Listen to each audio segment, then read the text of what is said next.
ಕಳಪೆ ಆಹಾರ ಪತ್ತೆ ಆಗಿದೆ ಸರ್. ಈಗ ಇಲ್ಲೂ ಕೂಡ ಕ್ಯಾಂಟೀನ್ಗಳಲ್ಲಿ ಕಳಪೆ ಫುಡ್ ಇದೆ ಅಂತ ಈಗ ನೋಟಿಸ್ ಇಶ್ಯೂ ಮಾಡಿದ್ದಾರೆ.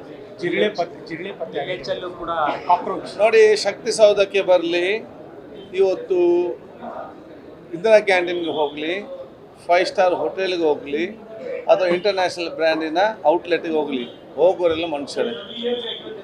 ಪ್ರತಿಯೊಬ್ಬರ ಮನುಷ್ಯ ಆರೋಗ್ಯ ಕೂಡ ನಮ್ಗೆ ಇಂಪಾರ್ಟೆಂಟ್. ಅದಕ್ಕೆ ಎಲ್ಲ ಕಡೆ ತಪಾಸಣೆ ಮಾಡಿ ಅವರವರ ಸರಿಪಡಿಸೋದು ನಮ್ಮ ಜವಾಬ್ದಾರಿ. ಆ ಕೆಲಸವನ್ನು ನಾವು ಇವತ್ತು ಮಾಡ್ತಾ ಇದ್ದೇವೆ.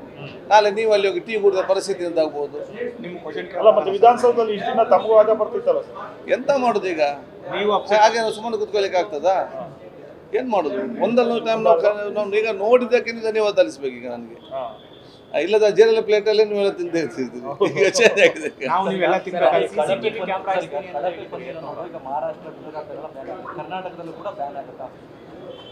ಖಂಡಿತವಾಗಿ ಈಗಾಗಲೇ ಹೇಳಿದ್ದೇವೆ, ಕೃತಕ ಪನ್ನೀರಲ್ಲ ಯಾವುದು ಕೂಡ ಇರಬಾರ್ದು. ಕೃತಕ ಎಲ್ಲ ಆದ ಕಾರಣ ಅದಕ್ಕೆ ಸಪ್ರೇಟ್ ಆದೇಶ ಅಂತಲ್ಲ, ನಮ್ಮ ಆಲ್ರೆಡಿ ಆ್ಯಕ್ಟಲ್ಲಿ ಇದೆ.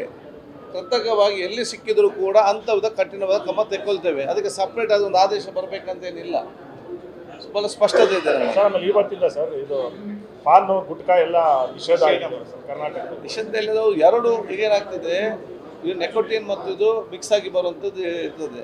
ಮಿಕ್ಸ್ ಆಗಿ ಬರಬಾರ್ದು, ಸಪ್ರೇಟ್ ಸಪ್ರೇಟ್ ಒಂದು ಕಡೆ ಇರಬಾರ್ದು. ಇವರು ನಮ್ಮ ಕಾನೂನು ವ್ಯಾಪ್ತಿ ಮಾಡಲಿಕ್ಕೆ ಸಾಧ್ಯತೆ ನಾವು ಮಾಡ್ತೇವೆ.